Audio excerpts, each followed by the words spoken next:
Well, it's a great pleasure to welcome FDD's can-do man, Mark Dubowitz. Mark knows just about everything about Iran, about the JCPOA, its features, its flaws, and most importantly, full of advice, good advice about how to deal with the enormous challenge that Iran and its proxies represent in the contemporary world. As Joel said, Mark's the chief executive at FDD, and in that position, he's played an incredibly important role in a whole variety of Middle East issues. But I think we'd have to agree that going forward with the Biden administration, none is more important than both analysing Iran's threatening and rogue behaviour in recent years, understanding the inept response, really, of the Obama administration, trying to understand President Trump's efforts to overcome those weaknesses and the degree of his success in that regard, and most importantly, going forward, whether the incoming Biden administration can really build on those successes or whether it may squander the achievements of President Trump in dealing with Iran and its behaviour. So there's a lot to cover on this and related issues in the Middle East. We're delighted to have Mark with us today. So Mark, it's over to you to tell us about the incoming Biden administration and how it's going to deal with the challenge of an ongoing rogue Iran. Mark, welcome. Well, great. Colin, Joel, thank you so much. It's a real pleasure to be joining you all. Unfortunately, virtually, I really look forward to seeing you all in Oz sometime soon. It's been a long time since I've been there. On the topic of Iran, it's not just an academic discipline for me. I've been working on the issue certainly for 17 years.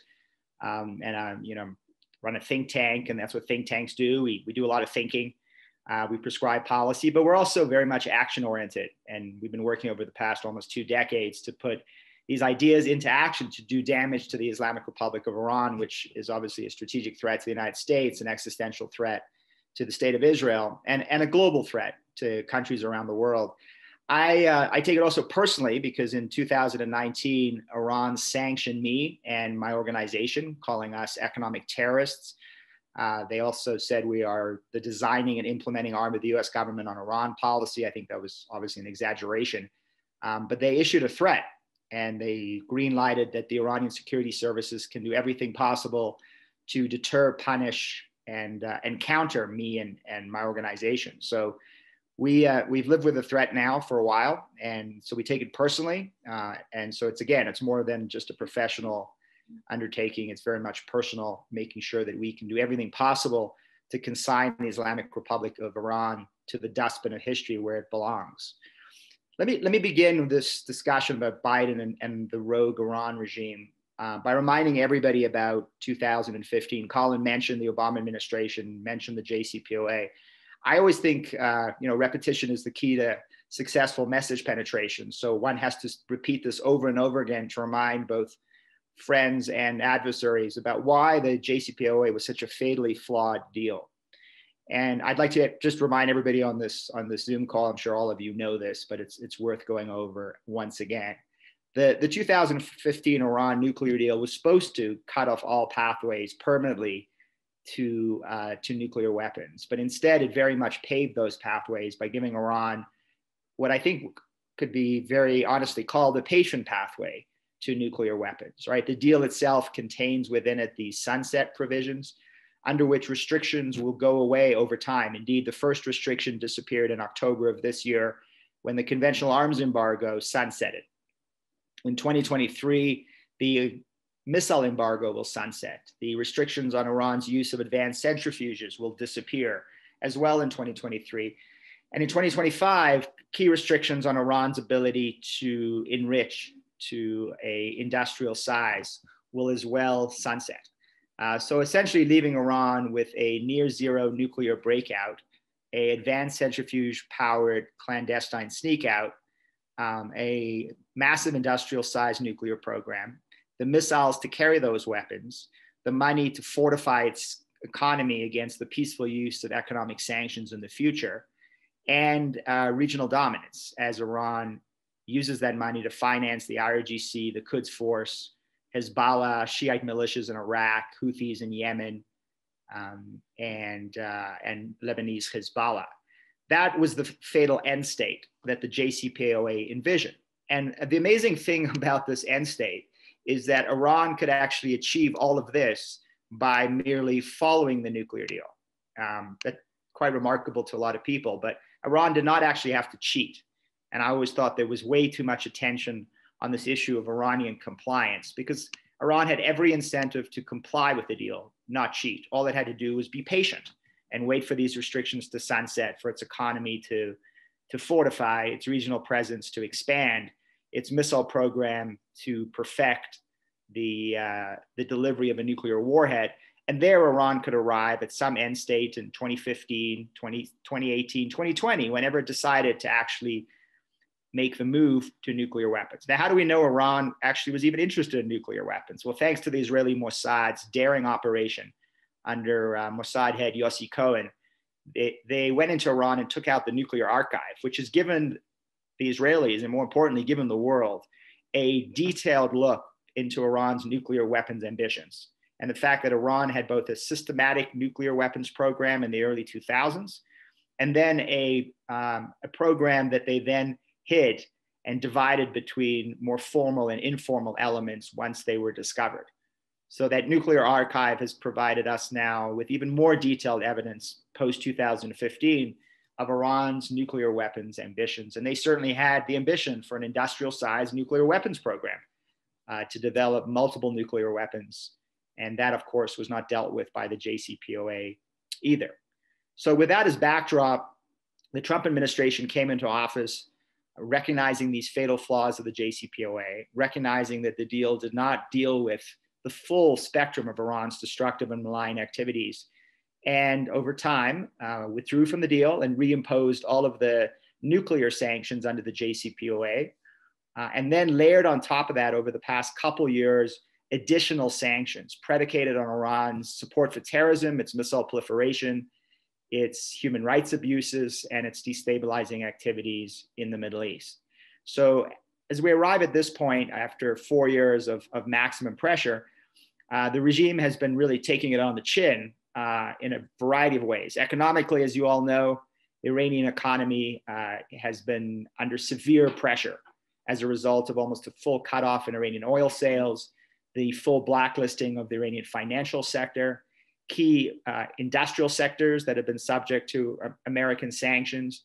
And as a result, you've had a significant drop in GDP. The rial has collapsed. It's now trading at about 260,000 to one. I think it was 38,000 to one when President Trump withdrew from the deal. It was actually, interestingly, 7 to 1 on the eve of the Islamic Revolution, just to give you an idea of the total collapse in Iranian purchasing power since the Ayatollahs came into office in '79. With a collapsing economy, Iran has had to make this fundamental choice between financing guns for terrorists or butter for its people. And Iran has made the choice to continue supporting somewhat its proxies in the region while trying to keep its economy afloat.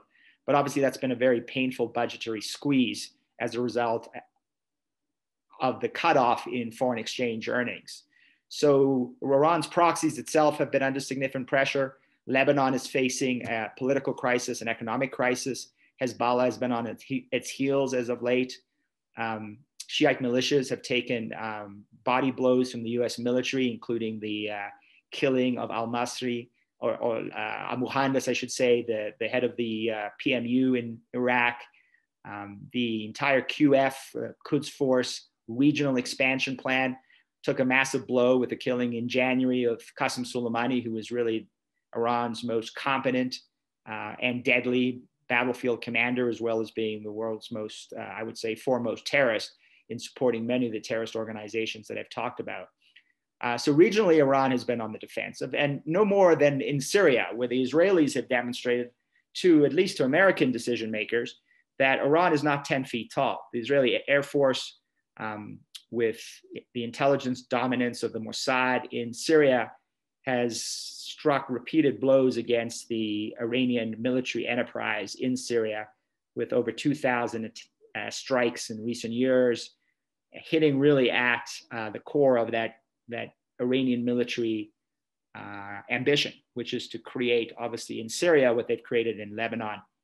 And due to Tel Aviv, what Khamenei always said he would do, which is to turn Tel Aviv into Seoul. It's always worth remembering, and it's always worth listening to the words of your adversaries. In this case, Ayatollah Khamenei has said that he wants to essentially turn Tel Aviv into Seoul. In other words, due to the Israelis, what the North Koreans have done to the South Koreans and the Americans by surrounding Seoul, in that case, with conventional military forces, artillery, missiles backed by nuclear weapons, and effectively eliminating not only South Korea, but America's military option in dealing with the North Korean crisis. He wants to do that to Israel.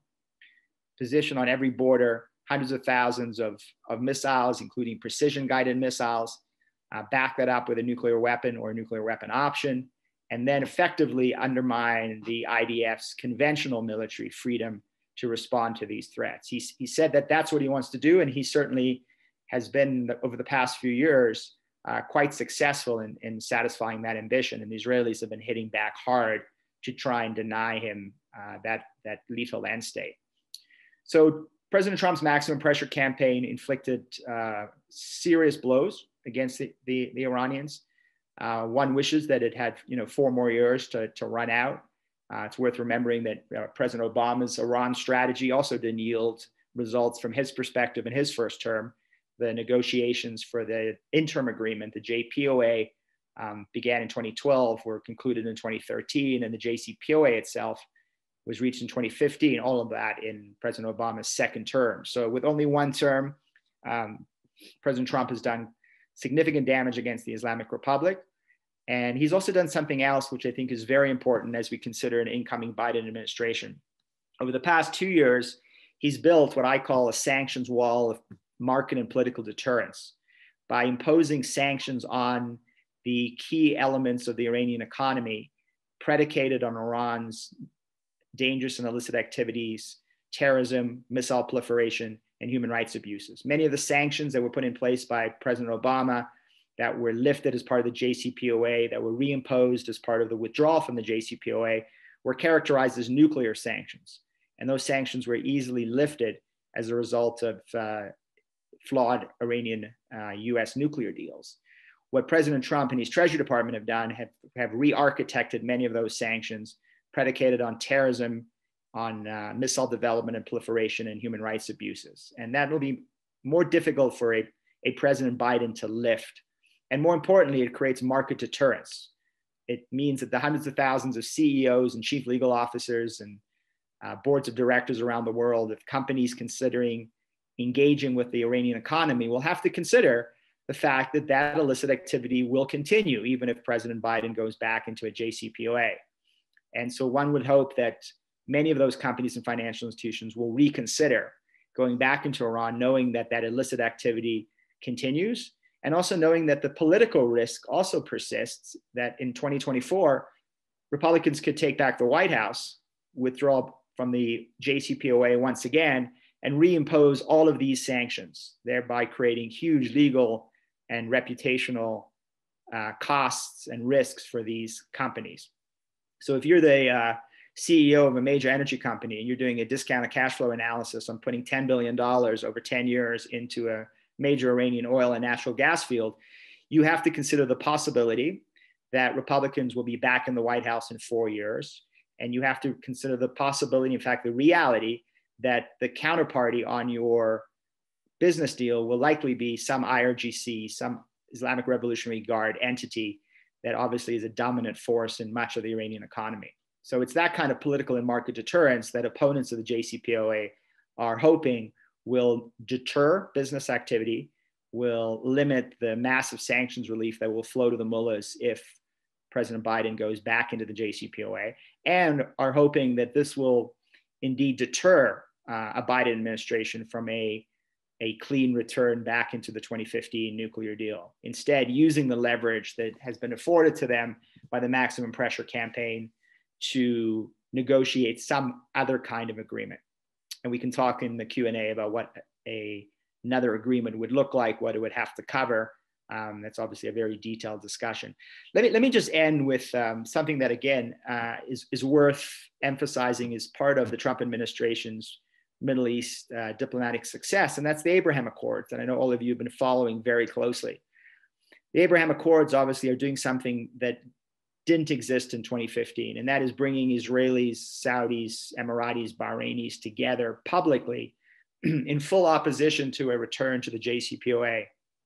Back in 2015, it was only Benjamin Netanyahu who publicly stood against the JCPOA, who flew to Washington, who addressed the House and the Senate, and made the public case against this crowning achievement of the Obama administration. In doing so, defied a US president. Now, I know that privately, these Gulf leaders told me at the time they were incredibly impressed by the courage of Netanyahu and of the Israelis to take on an American president. In some respects, that courage to take on Obama is what set the stage for this normalization process that we're seeing.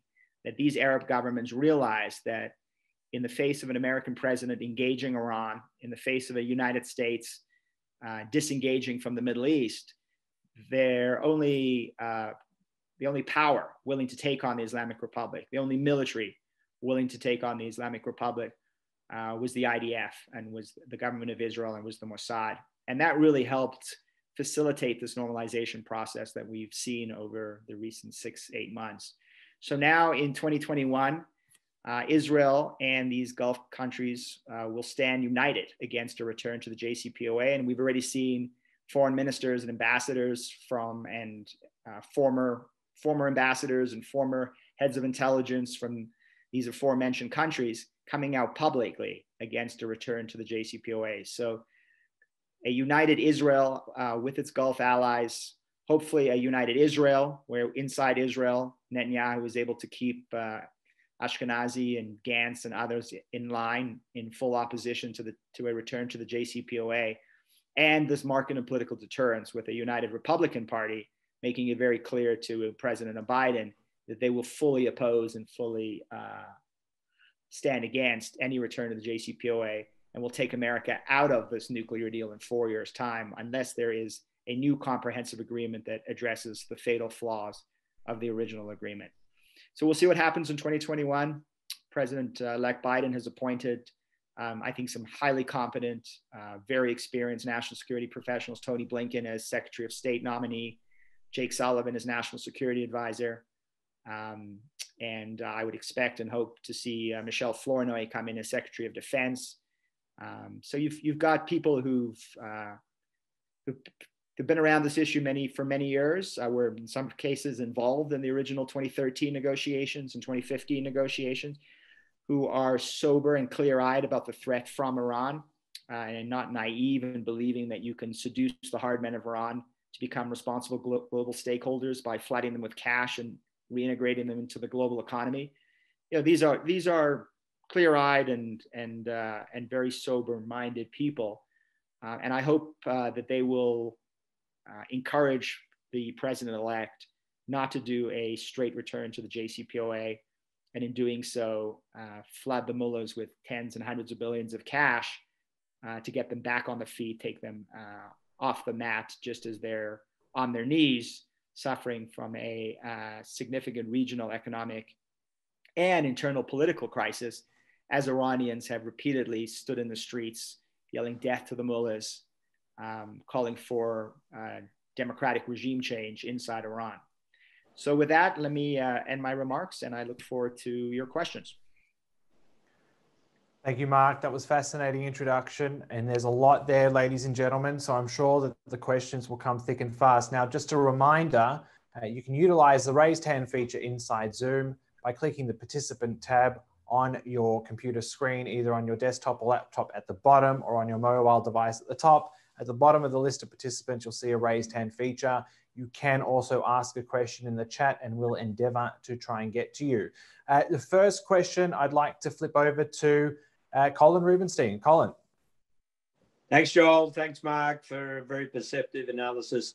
Just before we get to the Biden administration, tell us a little bit more about the transition period, what President Trump has done so far, what else he could do, and what you think he should do until January 20. On the Iran file, of course.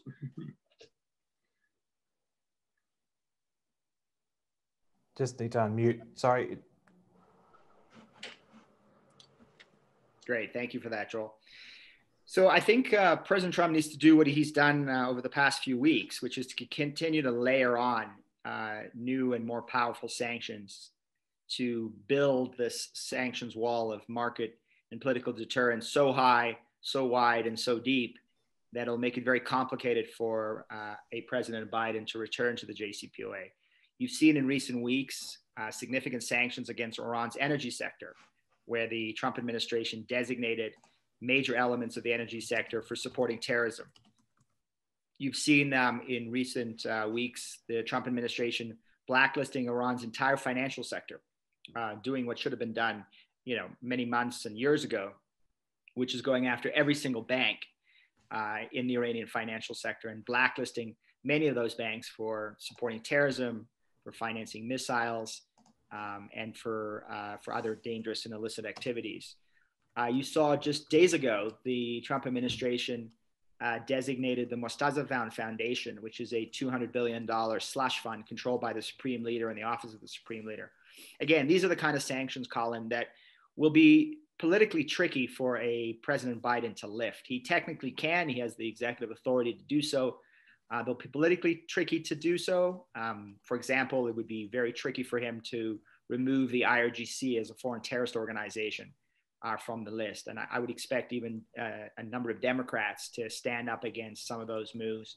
And from a market perspective, even if he makes those moves, the underlying destructive and illicit activities will continue, hopefully giving pause to chief legal officers and chief executive officers around the world about going back in and doing business with these dangerous and destructive entities. I'll now like to hand over for the next question to Helen Shardy. Oh, thank you very much for an absolutely fascinating presentation. We heard from Ehud Yaari the other day, and he did talk about the possibility of Biden wanting to buy back into an agreement with Iran. But his comments were that the demands would have to be far greater and more detailed from America's point of view. He also suggested that Iran would be very tough to deal with and would look at every single little point and make an argument about it. Are there any ways in which you believe this agreement could be reinstalled with any type of restrictions that would be meaningful for the rest of the world? Yeah, no, Helen, thanks for that question. Look, I think there was an original sin that we still have to deal with. And the original sin happened back in 2013 when, after years of international consensus, after multiple UN Security Council resolutions, the Obama administration and the negotiations in Oman effectively yielded to Iranian demands that Iran should have domestic enrichment and reprocessing. And what does this mean for those of you not technically inclined? It means that essentially Iran should be allowed to develop fissile material in country that could be used either for civilian nuclear energy, or it could be used for nuclear weapons, or it could be used for both, right? Now, there are over 30 countries in the world that have civilian nuclear programs that actually buy their nuclear fuel from abroad through these proliferation proof nuclear supplier agreements, right? So over 30 countries have civilian nuclear programs. They don't have domestic enrichment and reprocessing. And then there are countries that do have domestic enrichment and reprocessing. Germany and Japan are two good examples that have stellar track records in terms of nuclear transparency, right? Nobody in your region or in my region spends a whole lot of time worrying about the Japanese or the Germans developing nuclear weapons, right? Then there's a country like Argentina, which has domestic enrichment, but for the most part has complied with its nuclear safeguards requirements. And then there are countries with nuclear weapons that have domestic enrichment and reprocessing. So the question that one has to always ask oneself is Iran more like Germany and Japan, or is Iran more like, I don't know, North Korea and Pakistan, right? When you look at this current Islamic Republic, which country does Iran remind you of? Or which country is more likely, which system of government is more likely to develop nuclear weapons, a open, transparent, and democratic government, or a brutal authoritarian government? And that is the fundamental problem with the JCPOA and the original sin. So the question then, Helen, is how do we actually get back to that international consensus of 2013? And will the Biden administration even try to go there? Or will they already concede what the Obama administration conceded back in 2013, and that is Iran's right to develop enriched uranium and reprocessed plutonium on its soil. Because if that's what they're going to do, then my argument is there's no agreement. There's no fundamental agreement that is going to restrict the Islamic Republic of Iran from developing nuclear weapons capacity. It may delay it, it may defer it, but ultimately this is a regime that has shown over decades of nuclear mendacity a desire to build nuclear weapons. So we can extend the sunsets, we can put in more inspection rights, we can demand Iran answer some fundamental questions about its past military nuclear activities. But as long as we provide this Iran with the ability to produce fissile material on its soil, that fissile material ultimately will be used by this Islamic Republic to develop nuclear weapons. Thank you, Mark. I've got a quick, I'll just quickly go to the chat. I've got a question here. How are the sanctions affecting the rank and file in Iran? So if ultimately the regime will persist in pursuing their nuclear ambition, are the sanctions, impacting other sectors of Iranian society? Yeah, I'm originally from South Africa. And so, I grew up under apartheid, and I remember the arguments in the 80s about sanctions. I mean, sanctions ultimately impacted Black South Africans disproportionately more than they impacted the wealthy white South Africans living in the northern suburbs of Johannesburg, or certainly impacted the Afrikaner regime. But they did ultimately lead to a fundamental decision and a change in calculus in Pretoria. And all the while, most anti-apartheid activists backed the sanctions, understanding that economic pressure was important in order to change that calculus. You see the same thing happening in Iran. I mean, many Iran experts said back in 2009, 2010, 2012, 2013, that ultimately, if you put this kind of economic pressure on Iran, there'd be a rally around the flag effect, where the average Iranian, who would have to live under this immense economic pressure, would support the regime and would rally around the flag of the Islamic Republic. Well, indeed, we've seen the opposite. We've seen over 2009, 2012, 2013, certainly 2017, 18, 19, you've seen these protests erupting in Iran. The most significant protest in recent years erupted last year when tens of thousands, hundreds of thousands of Iranians took to the street in protests against the economic mismanagement, the economic incompetence of their regime. And those protests then turned into calls for regime change, calls for death to the mullahs. Why are you spending our money on Assad and Hezbollah and Hamas rather than the Iranian people? So this has terrified the regime, because they've understood that the sanctions not only have a major economic impact on their ability to sustain this guns versus butter trade-off, but that the Iranian people's reaction is to blame the mullahs, not the Americans. Thank you for that. I'll now like to hand over to Aaron Shapiro. Yes, hi, Mark.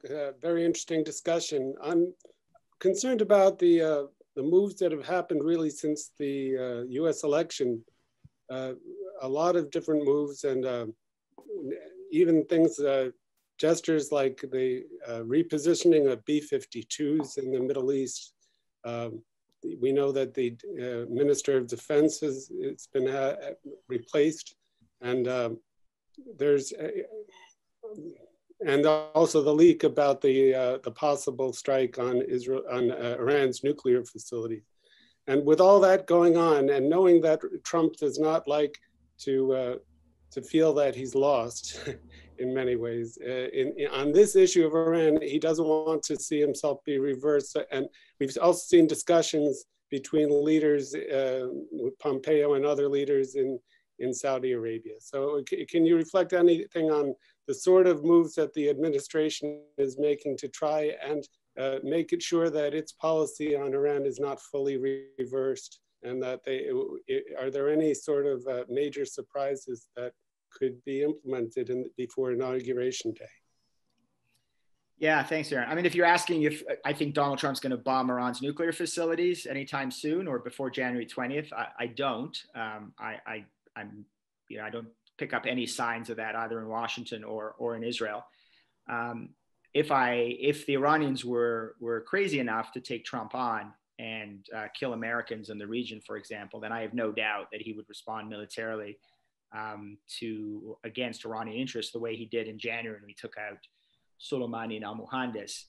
I think that is more likely, but then again, probably not highly likely, because I think the Iranians rightly are playing it smart and cautiously and are waiting for a new Biden administration in the hope that Biden will go back in the JCPOA, put them back on their patient pathways to nuclear weapons and give them hundreds of billions of dollars in sanctions relief. So why mess around with that by killing Americans before January the 20th and having a Biden administration come in and having to respond forcefully to that kind of malign activity.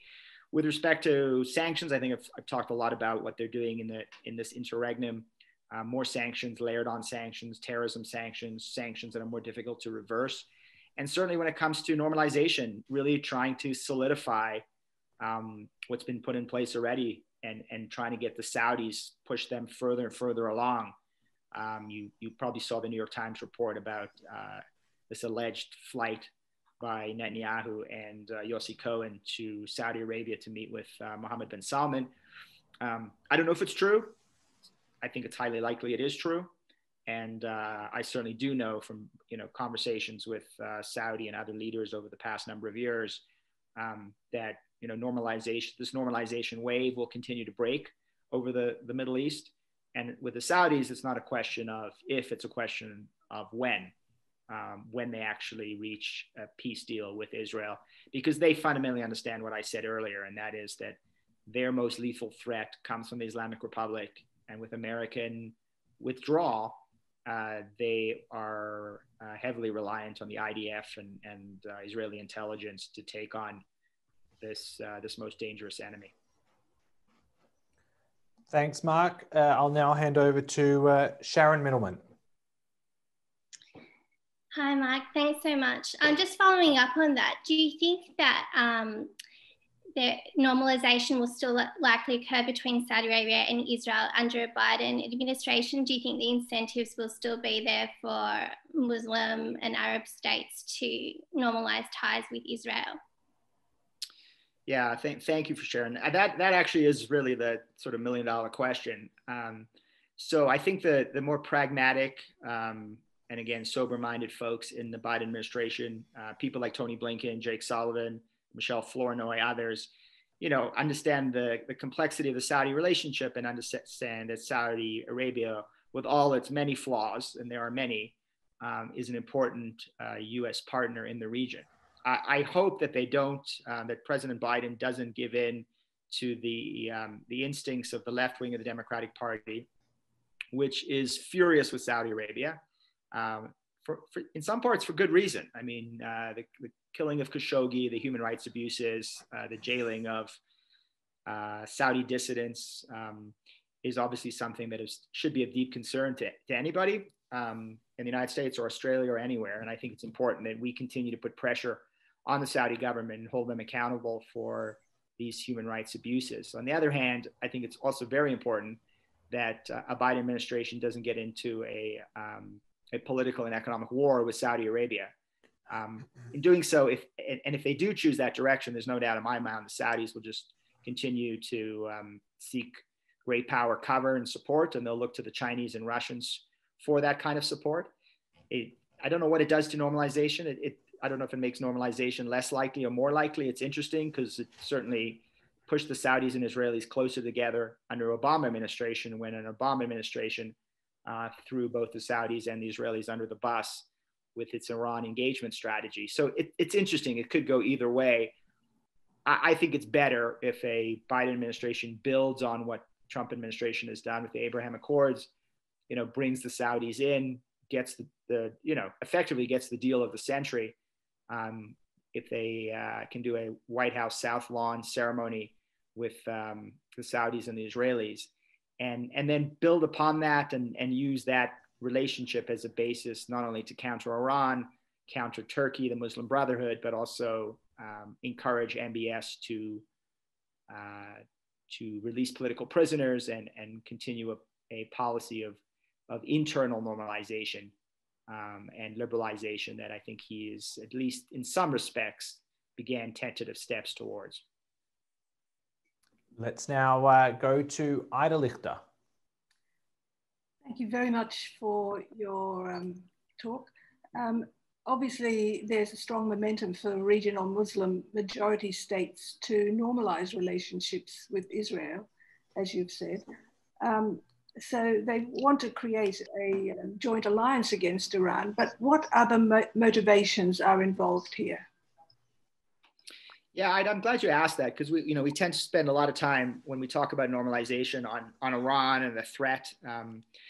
I would also add, by the way, the threat not just from Iran, but from Erdogan's Islamist Turkey is a big motivation for the Emiratis and the Saudis and the Bahrainis, who see Erdogan's Turkey as increasingly a dangerous threat, because it is obviously a Muslim Brotherhood government and a Muslim Brotherhood ideology that Erdogan has aggressively advocated for. So Iran and Turkey are two big motivators. But I think the other big motivator is really the huge opportunities for business and science and technology and really people-to-people contact. I mean, I'm sure all of you have been following the UAE and Bahrain and the incredible level of enthusiasm that has really come out since the Abraham Accords were announced on the South Lawn of the White House, right? I saw that. I just got back from Israel. I spent a lot of time there over the past number of months, and you can see the enthusiasm. I mean, Israelis can't wait to get to Abu Dhabi and Dubai. Emiratis can't wait to get to Jerusalem and Tel Aviv. They can't wait to do business deals together.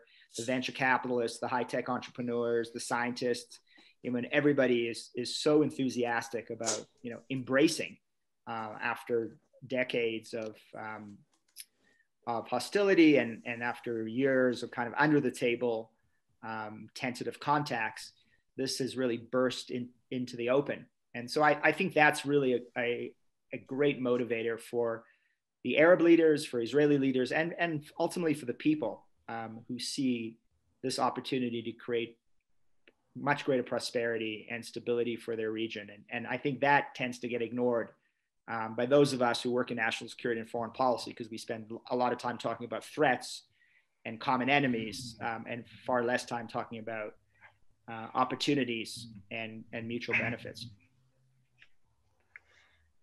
Thank you for that. It's very interesting. Now I'd like to hand over to Dr. Ran Porat. Thank you, Joel. Thank you, Mark, for a very fascinating presentation. We're talking about the US, but maybe we should talk also about what's happening in Iran. And we know there's a presidential election coming up next year, and we know that the Revolutionary Guards are taking control over the parliament and might even take control over the presidency as well. How would that influence the possibility of a resumption of negotiations? Maybe there won't be a new deal. That's actually the question. Yeah, Ron, I think you're right. I mean, I think that we do spend a lot of time talking about the American side, but what about the Iranian side? What is the appetite there for quote unquote a new deal? It's always hard to sort of get a feel for the Iranian side because they're great negotiators, right? And so they're now setting the table for new negotiations by advancing some, very tough positions, including that, the United States now owes Iran hundreds of billions of dollars in economic damages as a result of Trump's maximum pressure campaign. They obviously are still waiting for their opportunity to revenge the killing of Qasem Soleimani. So they've got, I assume, high-level U.S. military and political targets in their sights, and that there isn't a great desire, according to their public positioning, to go back and renegotiate anything. And of course, you can't blame them. Why would they want to renegotiate the agreement? The agreement gave them patient pathways to nuclear weapons and gave them hundreds of billions of dollars of sanctions relief. Why would they want to renegotiate anything? So I think that's right. I think there'll be a great reluctance to do so. I think that a Biden administration will either try to incentivize them to the table, which I think will be a big mistake by giving them sanctions relief, or hopefully will continue a maximum pressure campaign of pushing them to the table, because I believe that they were going to come to the table in Trump's second term because they're under just such enormous economic, political, and regional pressure that they had no choice. They needed relief. I'm also not one of these people who believes there's any distinction between quote unquote the moderates and the hardliners. The only difference between Hassan Rouhani and the Revolutionary Guards is that the Revolutionary Guards are impatient and publicly aggressive, and Hassan Rouhani is as one of the fathers of the Iranian security state, and as somebody who has supported the Iranian nuclear program for many years, and was a chief nuclear negotiator with the Europeans in the early 2000s. He always counseled patience. He always said to the Revolutionary Guards and to Khamenei himself, look, we can ultimately get everything we want by taking these patient pathways instead of rushing to a bomb or walking away from the non-proliferation treaty and antagonizing the entire international community. Let's isolate the United States.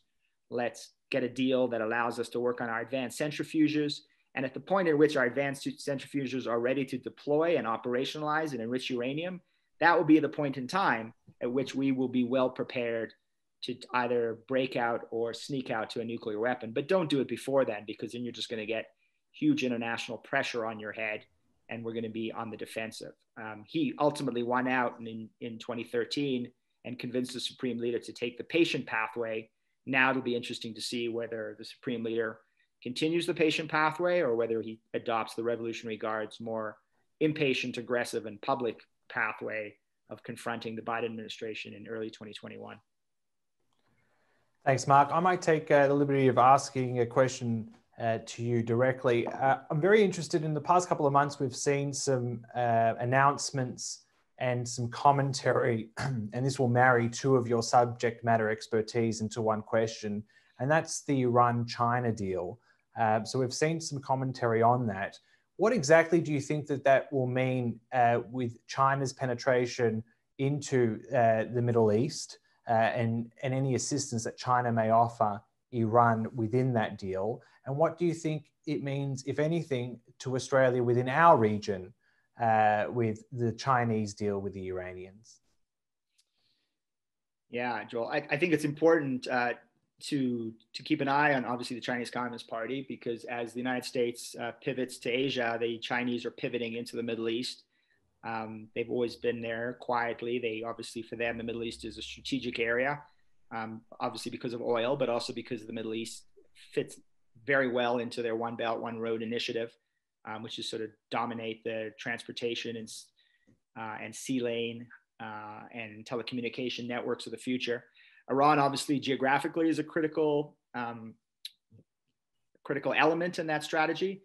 And so they are cautiously supporting the Iranians.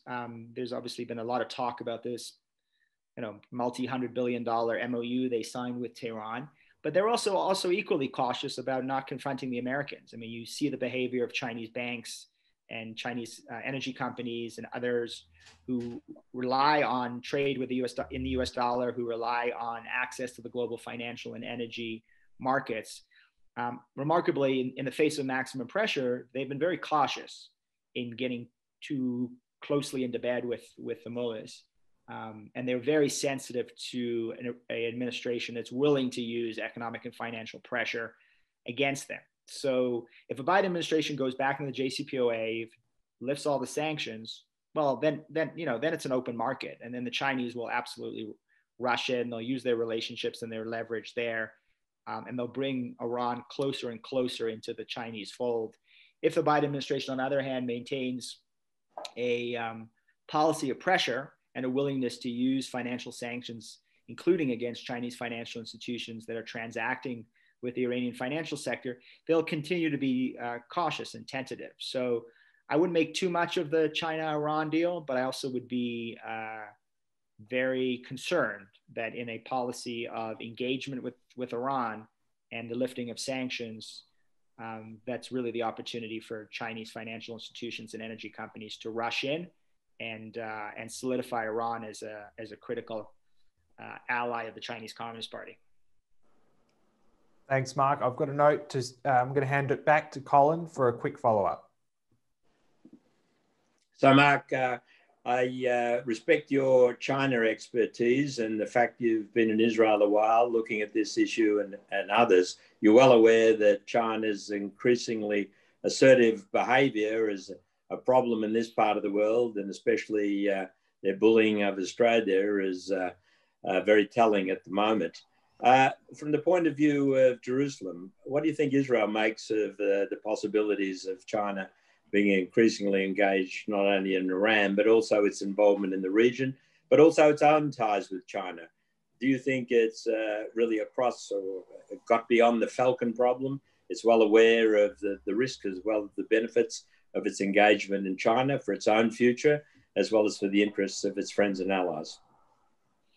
Yeah, Colin, it's a great question. And I spent a lot of time on this issue the past few months in Israel, talking to Israeli policymakers and business people about the China issue. I think it's always worth remembering that for Israel, given its geographic location, given the enemies that are around its borders, given the threat from Iran, China is not a first order problem for Israel.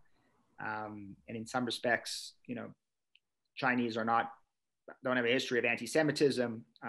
They don't directly threaten Israel, though of course they do provide support to countries like Iran that do threaten Israel. So I think Israelis are sober-minded about China, but they don't see it as a first-order threat. They do, however, understand that as we increasingly move to a world where American allies will be put to a fundamental choice between aligning themselves with Washington or aligning themselves with Beijing, the Israelis really don't have a choice. I mean, America is their closest ally, the most important ally. This would not be the time to start hedging and aligning themselves with the Chinese communists. And so what they've done, I think, is they've really followed the American lead. For a number of years, America was engaging China, was engaging Beijing, believed that you could seduce the hard men of Beijing to become responsible global stakeholders by flooding them with cash. And there was a triple, quadruple digit increase in Sino-US trade. The Israelis followed that. And there was a lot of Chinese money invested in Israeli critical infrastructure and in the Israeli high-tech sector. And the Israelis did what the Australians did, what the Canadians did, what the Germans did, what everybody has done, which is follow the American lead into much greater trade and business activity with China. Now, in the past few years, particularly under President Trump, but obviously in a policy that has wide bipartisan support in Washington, that Chinese policy of economic seduction has proven to be a fatal mistake as China has integrated into the world economy, but has not moderated or liberalized in any way. In fact, in some respects, this policy of engagement with Beijing was very much like Obama's policy of engagement with the mullahs in Iran. And it's been proven that economic seduction is not going to change authoritarian regimes. And there's no good example of that happening. So with a significant shift in the US policy towards China, America's allies some of them are going along with it, some of them are not. And I'm pleased to say the Israelis are probably more sympathetic to this and are making more significant moves in the right direction than many of America's other allies. And they've banned Huawei from the Israeli 5G network. There are now critical infrastructure tenders where the Chinese are either losing those tenders or not showing up because the message has been sent that they're not likely to win them. And even Israeli high tech and venture capital, which saw a flood of Chinese money over recent years, that money, it was never actually that large in quantum. It was always more strategic. It was always more targeted at specific Israeli technologies in AI or in edge computing or in biotech, specific technologies that the Chinese thought would be useful for them for sort of 21st century military modernization. And they saw Israel's startup nation as a really important technology ally. That money, again, it hasn't been big. And even the fact that it wasn't large to begin with, it's now diminishing in size.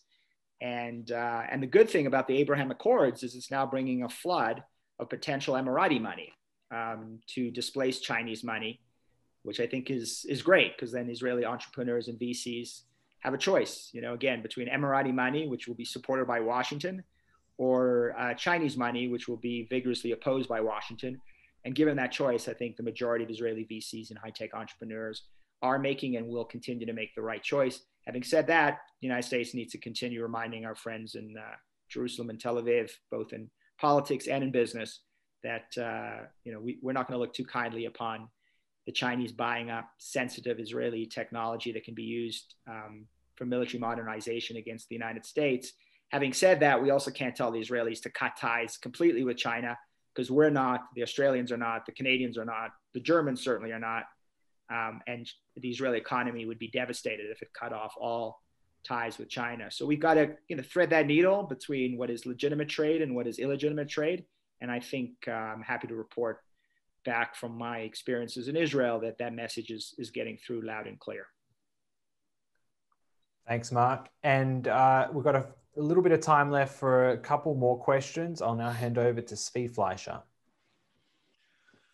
Mark, thank you very much. I want to go back a bit to the Biden administration's Iran policy of sort of turn to the JCPOA and then expansion and sort of improvement of it. I guess my question is two parts. First of all, the Biden administration argues that their new policy of working within the JCPOA to deal with Iran's behavior will bring the Europeans on board and that will help increase the pressure on Iran. Do you agree with that? Second of all, assuming somehow the JCPOA was returned, there are sort of three other things that need to be dealt with. They have to deal with, beyond that, we have to deal with the sunset clauses and the problems of the JCPOA. Then we've got to deal with Iran's ballistic missile program, and then you've got to deal with Iran's rogue behavior across the Middle East. If you were in the Biden administration and somehow we were back in the JCPOA, what would you tackle first? Which is the biggest priority? Yeah, thank you. That's very well outlined. Look, I think what you've actually said were the sort of three pillars, right? The sort of extension of the JCPOA, Iran's regional activity, Iran's missile threat. Those are the three pillars of Emmanuel Macron's strategy when he was trying to convince Trump not to withdraw from the deal. So you already have the French, the Brits, and to some extent the Germans have already bought into this reality that they have to deal with the threat from Iran in a more expansive way. That the JCPOA itself, if they loved it back in 2015, it's now 2021. It's 6 years later. As I said, those restrictions are sunsetting. Iran's missile program is only getting larger. Iran's regional activity is only as aggressive or getting more aggressive than before. So they have to deal with that reality. And I think they can bring the Europeans on board to do so. I don't think they need to go back into the JCPOA in order to get European support. The second thing that's important to remember is it's nice to have European support because I think it helps politically isolate Iran. But what we learned since 2015 is you don't need European support to economically isolate Iran. Right? I mean, we had these big debates in 2015 where those of us who criticized the JCPOA were making the argument that the sanctions regime was not collapsing, that we didn't need multilateral support, that the power of US secondary sanctions, the dominance of the US dollar, America's role in the global financial sector would be more than sufficient to bring significant pain unilaterally on Iran. And you didn't need multilateral support. And that's indeed what was demonstrated by by this administration's maximum economic policy. So I think the Biden administration understands that. I think they appreciate now that they quote unquote could go it alone if they wanted to economically. But they want the Europeans on board, I think, because they're transatlanticists, and that's a good thing.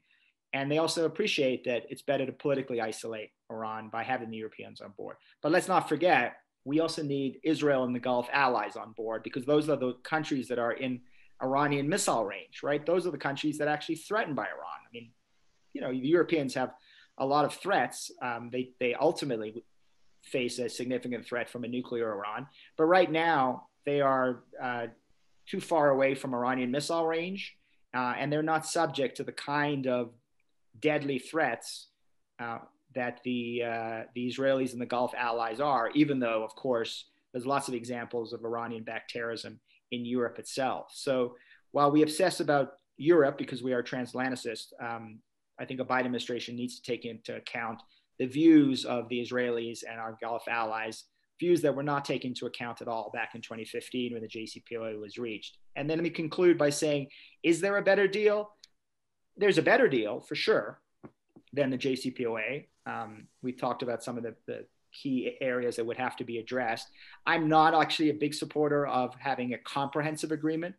I think there should be two tracks, a nuclear track that deals with missiles and then a regional track that deals with regional issues. I worry about a comprehensive negotiation where we end up trading away critical nuclear concessions in exchange for some commitments from Iran to behave in the region, commitments that probably are not worth the paper they're written on them. So yeah, let's focus on that nuclear weapons threat. It is certainly the existential threat and the strategic threat for us as Americans. and let's deal with the regional activity and Iran's missile program, either through diplomacy and or a continued maximum pressure campaign. But we need our Middle Eastern allies on board. If they're not satisfied, then no agreement will work, and Iran will continue its deadly march.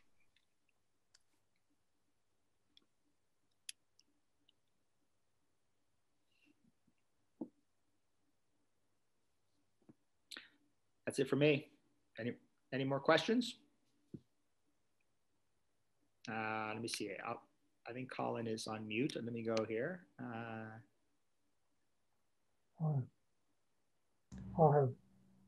Hi, Anthony. Yeah. Sorry, you go next. All right. Mark, thanks for your... Sorry, Mark, can you still hear? Yeah, I can hear perfectly. You can hear. Sorry, my apologies. I'll just quickly say sorry for the technical difficulties. Anthony and Steve will call upon you, and before I go to Jeremy, but please keep your questions brief because we're running short on time. Now I'll hand over to Anthony. Thanks, Anthony. Thank you, Mark. Just one a bit on the side. Hezbollah is a proxy of Iran in the Middle East. There have been some little whispers coming out of Lebanon about the possibility of normalization with Israel. And given France's interest in it as well, do you see that as a possibility in the near future? I would say deeply skeptical. I think Lebanon may be one of the last countries to normalize, given the dominant role that Hezbollah plays. But I love the idea of using normalization to offer this opportunity to the Lebanese people to get beyond Hezbollah and then really join a movement towards much greater peace and stability and prosperity. I mean, right now in Lebanon, if you're Lebanese, you are suffering a severe economic crisis. That country is collapsing. It's turning into, potentially turning into Somalia, and without doing, any disrespect to Somalia. So the only way out for the Lebanese people is they've got to find a way to tap into this opportunity that normalization affords them, and to do so, Hezbollah has got to be pushed aside. Now, pushing aside Hezbollah in Lebanon is obviously a huge undertaking. The French could play a significant role by designating Hezbollah as a terrorist organization. By the way, I think the Australian government needs to move in that direction and join a wave of countries, of democracies that have designated Hezbollah as the terrorist organization itself. I think it's long past that time for the Australian government to recognize that. And I think if you do that and you designate Hezbollah as a terrorist organization, and there is a global consensus that Hezbollah is a terrorist organization and it stands on the way of greater prosperity for the Lebanese people, that gives Lebanon and other Lebanese the political leverage that they need to begin to move away from this long period of Hezbollah dominance. But by the way, you don't do that in the context of a campaign or a return to the JCPOA when you're giving hundreds of billions of dollars back to Iran, and now it can increase its support for Hezbollah, which has obviously faced a sharp cutoff in Iranian funding as a result of the US maximum pressure campaign. So maximum pressure on Iran, maximum pressure on Hezbollah, hooked to the Abraham Accords and greater normalization, and then you could see Lebanese-Israeli peace. Inshallah. Thank you, Mark. Now I know that I'm being a bit cheeky here, but I think the audience will thank me for it. I'm going to allow Steve to ask one final quick question before handing over to Jeremy to wrap up. Steve. Thanks, Joel, and thank you, Mark. My question is very brief. I'd be interested in your thoughts about the prospective influence of Tony Blinken, who's been announced as the Secretary of State, particularly it seems that his attitude is back to the old land for peace and everything goes through the Palestinians concept. Yeah, listen, I'm a big fan of Tony's. I think Tony is an excellent choice for Secretary of State. I think he's a consummate professional. I think he obviously enjoys the support and confidence of President-elect Biden. And I think with that, he'll speak for the president. I think that's very important. I also think, listen, Tony came of age at a time where there were certain paradigms. There were paradigms about how to make peace between Israelis and Palestinians, which, by the way, is an admirable objective that we should all aspire to. But there was always this notion of inside out, that first you made peace between Israelis and Palestinians, and that would create Arab-Israeli normalization and peace, right? That was the dominant paradigm adopted by both political parties, as well as, the majority of people in the quote unquote international community. The Abraham Accords have shown that that was wrong, that indeed it was Palestinian intransigence that was preventing normalization, and that Arab leaders and the Arab people wanted to move beyond this to a greater, to an era of greater prosperity and stability. And now that we've seen that, I think Tony and others will adapt, because they are smart people. They're flexible, they're not ideologues, and they understand that with the region changing and the opportunities afforded to them by this greater normalization, they can leverage that to maybe find a agreement between Israelis and Palestinians. On Iran, look, Tony and I have a sharp disagreement about the JCPOA, obviously. I'm hoping that he and Jake Sullivan and others recognize the opportunity in front of them, which is they've got extensive leverage, even greater leverage than they had back in 2013 and 2015. And this is the time to address the fatal flaws of the JCPOA and use American power to push back the Islamic Republic, and ultimately, recognize with an eye on an end goal. And the end goal needs to be, because that's the only guarantee of peace and stability in the Middle East vis-a-vis Iran, this regime has to be consigned to the ash heap of history, like all other brutal dictatorships. And that ultimately this kind of regime change will come from Iranians. It's not going to come from 500,000 mechanized US troops invading Iran. That's never going to happen and never should happen. It's going to come from Iranians who are rising up in greater and greater numbers and they don't want to live in the Islamic Republic anymore. They too want to tap into this opportunity of normalization, regional normalization, global normalization. The majority of them are under the age of 35. They hate the mullahs. And increasingly, they want to get to know Israelis. They want to do business around the world, and they want to be able to travel on a passport that they're proud of, and bring greater prosperity and peace for their people. In the face of that force, the Islamic Republic's days are numbered. And I hope Tony and others in the Biden administration understand that and don't do anything to empower the mullahs and give them additional years on the clock. I'll now hand over to Ajax Jeremy Jones for the final question. Thank you, Mark. That's been fascinating. We have a number of questions that have come in which are of the type, what can be done? The question, what can be done, not just about Iran's legal economy with sanctions, but Iran's illicit revenue streams from Hezbollah operations, from the IRGC in Iraq, that sort of question, what can be done there? Another issue is Venezuela. What can be done? There are sanctions in Iran and Venezuela, but it doesn't seem to be stopping some momentum. Should there be something different that the new administration can do to stop that?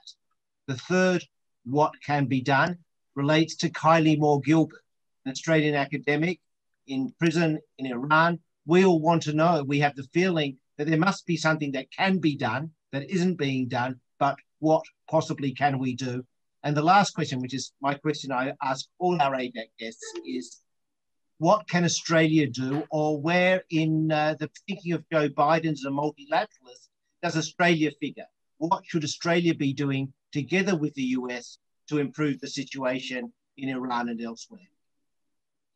Interesting. The answer to all four of those questions is one word, and that is pressure, right?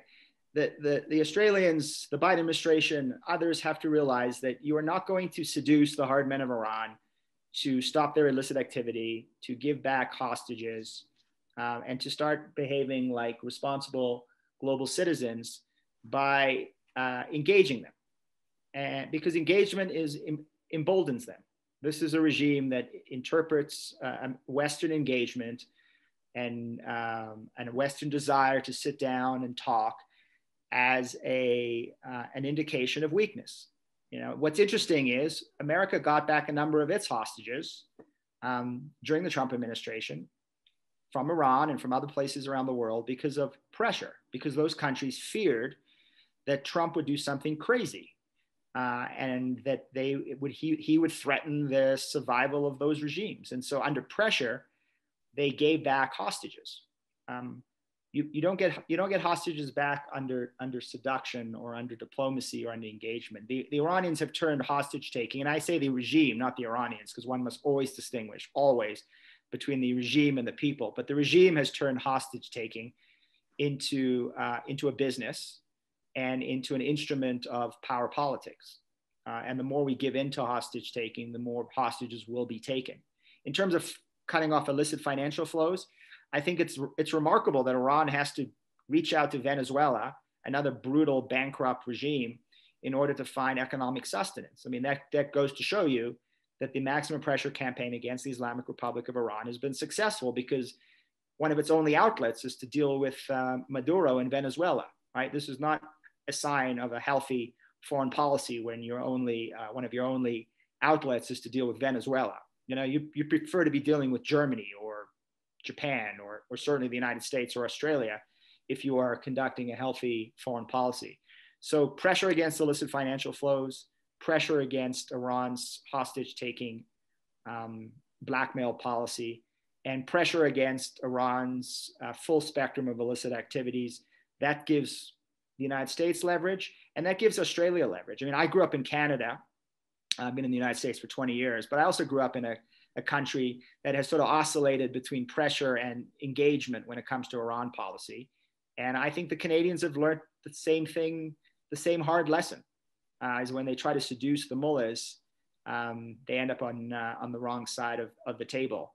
But when they actually highlight human rights abuses, where they pull their embassy out of Tehran, where they join a sanctions campaign, they have a lot more leverage as a middle power. So I would hope the Australians would do the same thing, not only against Iran, but again, against Chinese communists in Beijing. Again, economic engagement and political seduction with the hard men of Beijing has not done wonders for Australia's position, as the Aussies are finding out right now, right? You've got to create leverage, you've got to use power, and you've got to join a coalition of like-minded states using that leverage against your common adversaries. Mark, on that note, on behalf of AJAC, I'd like to thank you for the most fascinating and informative webinars. We are all much better off for the 70 minutes that we've just spent with you. So on behalf of all of us at AJAC, thank you so much.